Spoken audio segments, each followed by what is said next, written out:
di dalam merubah pola pikir seperti itu perlu proses, perlu waktu. Karena mereka dirubah pun juga perlu waktu yang panjang. Dari mana cara berpikir mereka itu seperti itu? Dari tradisi di masyarakat, tradisi pacaran, tradisi yang sudah mengakar. Sampai seorang ibu yang katanya solehah, sering hadir pengajian pun tanya kepada putrinya, "Nak, kamu sudah punya pacar atau belum?" Ini kan sebetulnya kalau dia berpikir cerdas itu adalah pertanyaan yang tidak dibenarkan. Tapi sudah seperti menjadi umum. Bahkan seorang bapak kalau melihat anak laki-laki baik pun langsung dikasih nomor telepon anaknya. "Kamu di mana? Sekolah di mana? Di Bandung ya?" "Oh ya, anak saya di Bandung." Karena hanya terpesona dengan laki-laki, langsung di Bandung ini anak saya kalau hubungin. Loh.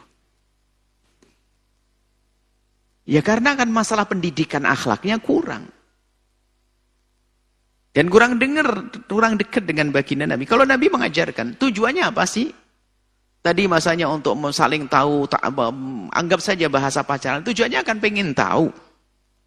Agar tahu. Kalau nadhar melihat wajah tuh 1 menit dengan 10 menit juga tidak sama. Tetap berubah. Apakah kalau 10 menit nanti berubah hidungnya mancung begitu kan? Enggak. Matanya tetap saja sama. Kalau nadhar ya sama, enggak akan berubah. Yang perlu diketahui adalah masalah perilaku, akhlak, dan seterusnya. Nah kalau permasalahan kalau wajah, disunnahkan kita melihat wajah. Wajah menampakkan parasnya, kecantikannya atau kedampanannya, kemudian tangan itu bertanya tangannya seperti apa, hanya dianjurkan melihat. Dianjurkan. Melihat itu dianjurkan. Tapi kalau untuk masalah perilaku dan akhlak nggak bisa dengan pergaulan, apalagi dalam dunia pacaran itu semuanya adalah ingin menutupi kekurangannya. Jarang mandi pun di saat mau apel mandi dulu dia. Pinjem bajunya temen dia. Setrikanya licin pinjeman dia. Motor pinjeman. Duit ngutang dia. Kalau pacaran begitu. Nggak bisa. Tapi kalau ingin tahu hakikatnya Nabi mengajarkan. Kalau engkau laki-laki pengen tahu hakikatnya perempuan. Bagaimana? Kirim adik perempuanmu. Bibikmu. Orang yang kau kenali duduk. 3 hari sudah tahu cara tidurnya bagaimana, kebiasaan gimana, ngomong gimana, sudah tahu. Ini pendidikan dari Nabi kalau pengen tahu yang sesungguhnya. Jadi, ya permasalahannya mereka belum mengerti pendidikan semacam ini. Harus kita fahamkan dong. Yang jelas, kita tidak boleh ikut-ikutan dulu. Yang mendengar semuanya, jangan ikutkan cara mereka. Itu kan karena mereka tidak punya ilmu. Kalau tidak punya ilmu, apapun dianggap ilmu. Seperti orang yang lagi dah hanyut, mereka akan memegang rumput pun jadi pegangan.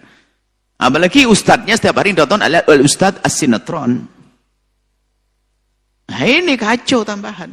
Anak kecil SD, anak kecil sudah pada pacaran dan sebagainya. Kemudian temennya juga begitu. Lo punya pacar enggak? Oh dia titip salam sama kamu. No. Terus begitu. Lah ini kan budaya-budaya yang merusak. Makanya kita merubahnya juga perlu perlahan. Dimulai dari diri kita, keluarga kita, anak-anak kita. Terus pandang mereka dengan cinta dan kasih sayang. Kalau langkah itu salah.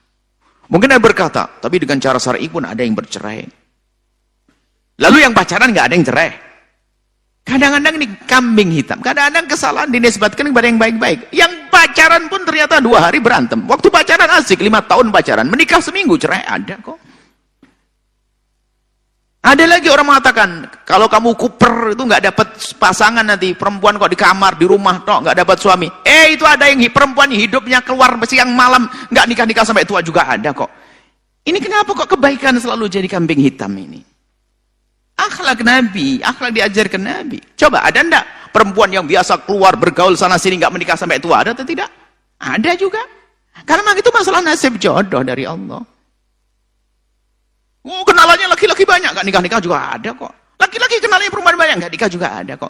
Lah kok disalahkan orang yang mencoba menghormati dirinya di rumahnya lo dijadi. Bahkan yang ngolok kadang ibunya, sudahlah makanya kamu di rumah terus, gak ada yang kenal, makanya nggak ada yang mau nikah sama kamu. Oh, salah. Orang hebat akan mencari orang-orang sembunyi seperti itu. Dia akan dengar, oh pak ini fulan punya anak di rumah. Oh nggak pernah keluar, nggak pernah keluar. Yang benar, ya saya boleh lihat wajahnya. Nah, jarang keluar, sudah tolong. Oh, malah dicari oleh orang baik.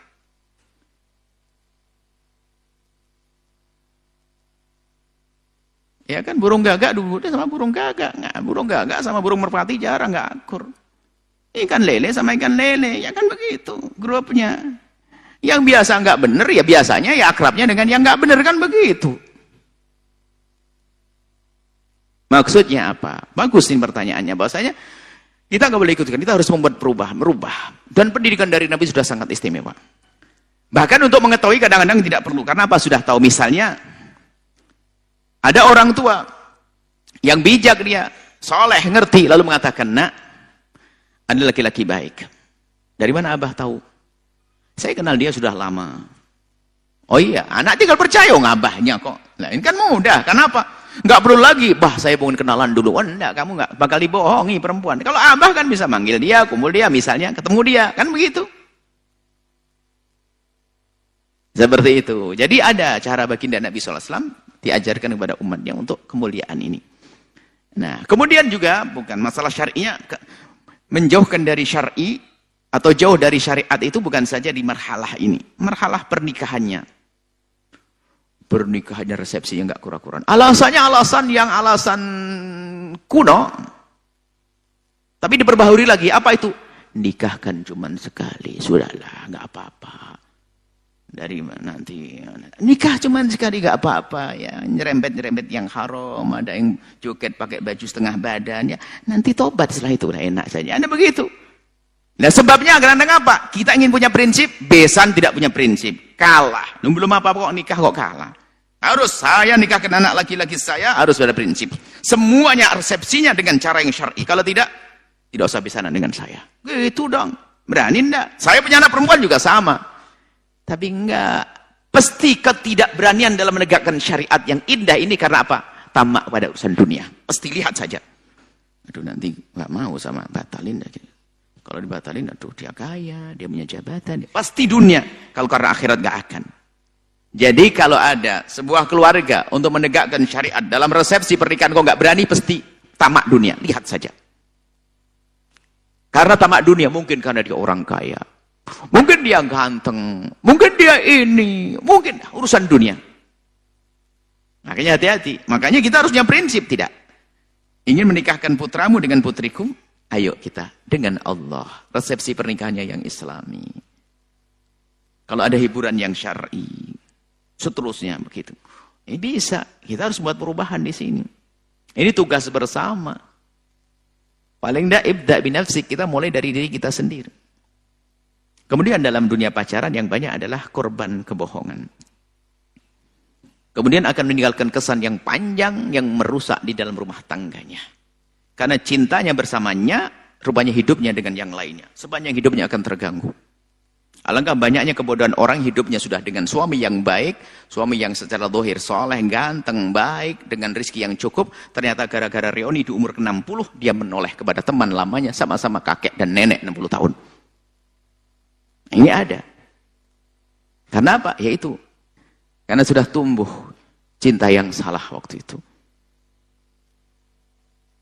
Dan kita juga ingin menghadirkan ilmu-ilmu bercinta yang diajarkan Nabi ya. Tahun ini tidak ada. Biasanya kita adakan di beberapa kampus untuk bagaimana mencintai, bagaimana mencari pasangan, bagaimana menjaga hati, bagaimana itu perlu ilmu yang dihadirkan untuk anak-anak kita. Karena bicara yang paling indah bicara cinta. Kalimat yang paling indah di dunia ini ya cinta. Biarpun yang tidak pernah merasakan cinta menganggap cinta itu indah.